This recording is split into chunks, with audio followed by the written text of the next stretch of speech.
Weber, Director of Health Services, here with Josh Bubar, the Assistant Head of School, and we're here to talk about the health and safety of our campus.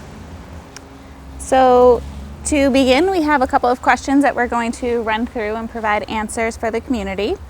And the first one is, what additions are being added to campus to improve the health and safety of our school and our community for this year? And I would love to say that we've worked really hard together as a whole team to know that we've set up extra precautions needed in terms of mapping out all the different classrooms, adding sanitary stations and signage all around campus. Our CFO Gwen will be addressing more of these topics in more detail in a different video, but we have really thought through every corner of campus to make sure that we have done what we can to support our faculty and our students in making those smart choices along the way throughout each day. And how would you decide if a safety measure should be added to the campus reopening plan? Josh, do you want to take that one? Yeah, so we've been working with the Department of Elementary and Secondary Education here in the state.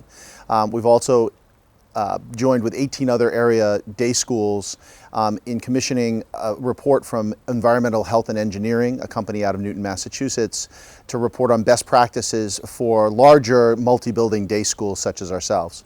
And based on those recommendations and those guidelines, we think we've covered pretty much every base that we've been asked of to date. And the next question we have is testing, and how will that be determined, of when and how and if? And I know that's a big question that we've been battling and being on top of, but can you answer that a little more thoroughly for parents and families? Yeah, it's certainly a really difficult one to wrestle with. Right now, the state of Massachusetts has essentially said that if we're having a boarding program, schools with boarding programs need to have both robust and periodic testing regimens. And so we've been working with our school physician as well as some other outside experts to determine what exactly that means for us with our smaller boarding population and a day population of about 70% of our students who are coming back and forth to campus from their homes every day.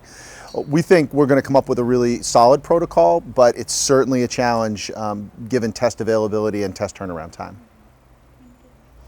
Next question we have is, how will this work for students arriving around the country and the world? And I think you touched upon that a little bit, and that's something that we just continue to have to monitor what the state and what the government is allocating as needed, and that's something that we'll keep monitoring and providing answers for as that evolves. Yeah, I mean, right now I think the state is in an outstanding place where essentially anyone who's coming into the state of Massachusetts from outside of New England, New York, New Jersey, or Hawaii needs to do a 14-day quarantine prior to really engaging in any community activities, and that's what we're requiring of all our incoming students. And so I think that's going to really help keep our community safe as well. I mean, I can't say enough about the government of Massachusetts and the steps they've taken to help us help our community. Agreed. And the next question kind of leads into what happens if and when our community does get impacted by this. And so what happens if a student becomes symptomatic or tests positive? And I think that we've done a great job of creating a flow chart and being really collaborative with our school nurse and faculty. But if you want to go into more detail about what that looks like. Sure. Yes, and in fact, you kind of did a great job creating a flow chart for us. I think when a student is symptomatic here on campus, they'll call our school nurse. We've actually set aside a whole separate building to deal with any COVID-19 related experiences with student, faculty, or staff. So if it's a student, that student will call our school nurse. They'll actually go in the back door of the building, this Allen House building, where they'll meet our school nurse. She'll check them out. And typically a student, even if they have mild symptoms, we will be sending them home.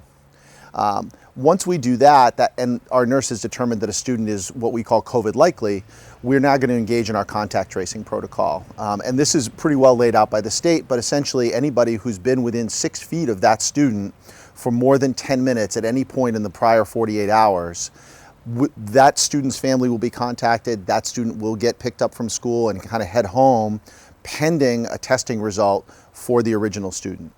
If the testing result for the original student is negative for COVID-19, then everybody will come back to school once they're symptom-free, particularly obviously the initial student. If that test result is positive for COVID-19, all of the close contact students, faculty, or staff need to stay out of school for a minimum of 4 days before they can also be tested for COVID-19, and then we will proceed from there based on their results. Wonderful, and I think that speaks to a lot of work and hope that we have from our families, really maintaining these expectations to help support us and to keep our community safe. And the next question about how are you training faculty and staff, and that's one that I'm really working hard on for our pre-sessionals once our community and staff and faculty get together, in terms of how to train them to support themselves as well as the students, because I think that's one thing that we really pride ourselves on, is building that rapport and that empathy and that relationship, but also making sure that faculty feel supported and how to keep themselves safe. So that's one thing that we're going to be really addressing, is the mental health along with that physical health, and how to support faculty and staff, knowing that there's a lot of anxiety going on around our communities and our population. So having students come back to campus and having them work as a partnership to support them without feeling overwhelmed themselves, because it's important for them to feel that self-care and that boundary that we can support them as well. Absolutely. And it's, we know that it's going to be a challenge to ask teenagers to engage in physical distancing. One of the reasons we're coming back together and we're not simply diving into remote learning in the way some public school districts are, is because A, we think we can do this very safely. And B, we know that our kids really, really benefit from that day-to-day contact with their teachers and their peers. And it's just almost impossible to replicate online. So we're coming back and we're going to really work hard with our students and our faculty and staff to establish the new norms that we need to maintain in order to have the thing we want, which is that time together here on campus. Mm-hmm. And I think that's a lot of great work that we've done in terms of having the signage and having different prompts to help support the teachers, faculty, and staff be able to support the students in that way that feels more natural and embracing. The next question is, community is an important part of mental health, and how do we plan to keep that community and support going? And I think we piloted some different options last spring using the Zoom, of having community days and finding outlets through Zoom, which doesn't feel as organic as we like, but knowing that having the opportunity to be back on campus is finding those socially distant, appropriate ways of building those bonds and connections between faculty, students, and staff. So that's one that we're going to keep wrestling with, and we've had a lot of great faculty step up saying different ideas that they would like to run and host, in kind of lieu of not being able to do more of the traditional sports or close contact opportunities that we do indulge in and like to have typically. So I think that's one thing that I feel really proud of, the creativity of our faculty and staff of coming up with new and invigorating ideas for building that community and enhancing that. And as always, we're open to hearing more options and ideas from students, and that's one thing that we're going to be kind of gauging and polling as students come back, what they're looking for from us to keep that community and relationship going. Yeah, and I think we were really lucky to add you last year as our Director of Health Services, but also someone with a significant counseling background. That essentially doubled our counseling staff, which, a year ago we didn't realize that this was on the horizon. Nobody did, but I think we're well positioned right now with 2 full-time counselors essentially to be able to kind of support our students. I think it's really awesome as well, in the wake of the Black Lives Matter movement, one of our recent alums, Alicia Walker, started a challenge to raise money to support the mental health and emotional well-being, particularly of our students of color. And that fundraising effort hit its goal within, I think, 22 hours. So we have a whole separate fund now where we can support our students of color in their emotional and mental health needs, which I think is going to become even more important in this time, because we know that communities of color have been particularly hard hit by COVID-19. Mm-hmm. That's one thing as part of the counseling services that Ms. McDinger and I have always been talking about, is how to really build that community, but also outreach. And I think having this fund is really going to allow us to build that. And also with the new DEI director coming on board too, will help kind of collaborate in finding those resources for all students and faculty and staff. And the other question is, teachers are being expected to do more this year, and how are we prioritizing the mental health and wellness of the CHCH teachers? And I think we touched upon that a little bit, of acknowledging we know that they're going through a lot and that we're asking a lot of them, and how to have those continuous open and collaborative conversations about how we can support them. But do you have more to speak on that as well? Yeah, I think it's important for our teachers to know that we are supporting them, that their family situations, their home situations are in flux in the same way almost everybody's are in this day and age. And so we're working closely with families to see what we can do to make sure that their professional life and their personal life can work together. Obviously, we also have some faculty members who are in some of the higher risk groups, and we're working with them to make sure that their workload and their work conditions are appropriate for them.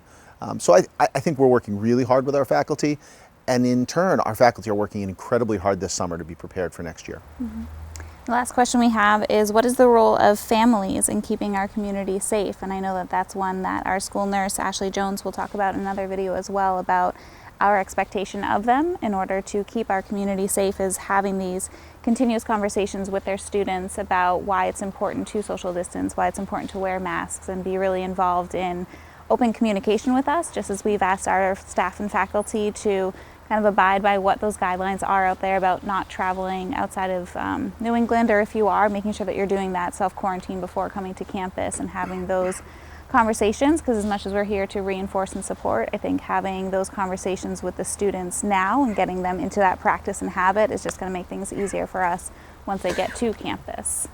Yeah, obviously we all, I think, want this. We have well over 80% of our families who have said, yes, we want our son or daughter, our child to come back to campus and be part of on-campus learning. The trade-off with that is we all have to protect each other. We have to do the right thing, not just for ourselves, but for the student or the parent or the staff or the faculty member next to us, to make sure that we can all be here together. And we have something we've put together for our campus reopening plan called the Charger Pledge, that we're going to ask all of our students and families to agree to. And I do think we have a really, really great set of parents. Our last parent phone call, we had almost 100 parents on the line, really engaged with us, really ready for us to be open and for us to do it in a safe way. So I feel really confident about our family engagement, and we have to be in it a little bit for the long haul, but I think we can do it. Mm-hmm. So those are all the main questions that we had leading into this, but I do want to just say thank you and kind of a shout out to our entire community that this is only an option because, like you said, everyone is involved and everyone has shown that they're ready to be invested in support. As things continuously change, we'll be on top of that and continue to communicate that with families and faculty. Yeah, and we're really looking forward to September. It's not going to be the September that we knew, but we're still really looking forward to having everybody back.